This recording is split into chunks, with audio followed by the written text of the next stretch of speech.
Hello दोस्तों, आपका स्वागत है हमारे चैनल जीके मास्टर में। और आज हम लोग बात करेंगे केंद्र सरकार के द्वारा बड़ा ऑफिशियल नोटिस जारी किया गया है।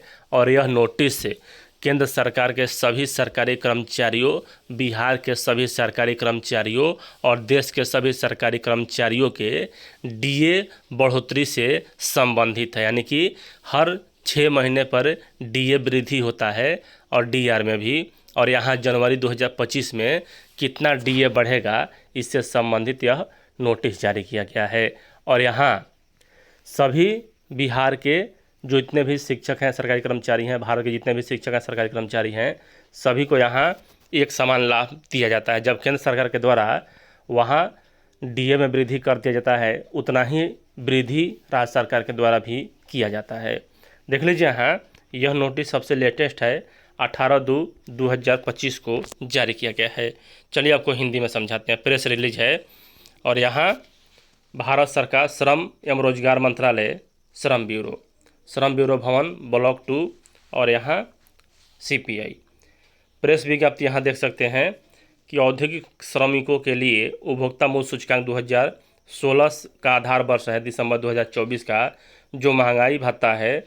और यहाँ एक में श्रम एवं रोजगार मंत्रालय का एक संबंध मंत्रालय श्रम ब्यूरो देश के 88 औद्योगिक के रूप से महत्वपूर्ण केंद्रों में फैले 317 बाजार में एकीकृत खुदरा कीमतों के आधार पर हर महीने औद्योगिक श्रमिकों के लिए उपभोक्ता मूल्य सूचकांक संकलित कर रहा है। इस प्रेस विज्ञप्ति में दिसंबर 2024 महीने का सूचकांक जारी किया जा रहा है। और सबसे बड़ी बात यहाँ यह है कि जो श्रम मंत्रालय है वह 88 औद्योगिक शहरों में यहाँ प्रति मंथ का महंगाई तय करता है कि कितना महंगाई वास्तव में उस शहर में हुआ है, और उसी पर यहाँ गणना किया जाता है।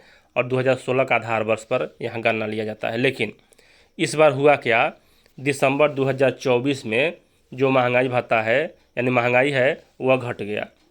दिसंबर 2024 के लिए अखिल भारतीय CPI IW 0.8 अंक घटकर 143.7 यानी कि 143.7 हो गया है। यानी महंगाई भत्ता में 0.8 की कमी आई है 2024 में दिसंबर में। और यहाँ देख सकते हैं 3 में दिसंबर 2024 के महीने के लिए प्रति दर वर्ष मुद्रास्फीति दिनांक 2023 में 4.91 की तुलना में 3.53 रही।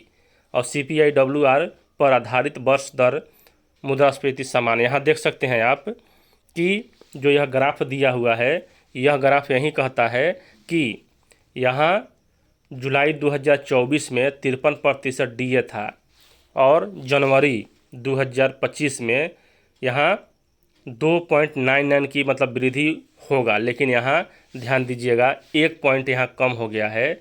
इसका मतलब है कि 2% यहाँ आपका डीए बढ़ेगा। अगर यहीं 3% रहता औसत तो यहाँ 3% बढ़ता, लेकिन यहाँ 99 नहीं बढ़ेगा, सिर्फ 2% ही यहाँ डीए बढ़ने वाला है इस बार जनवरी 2025 में।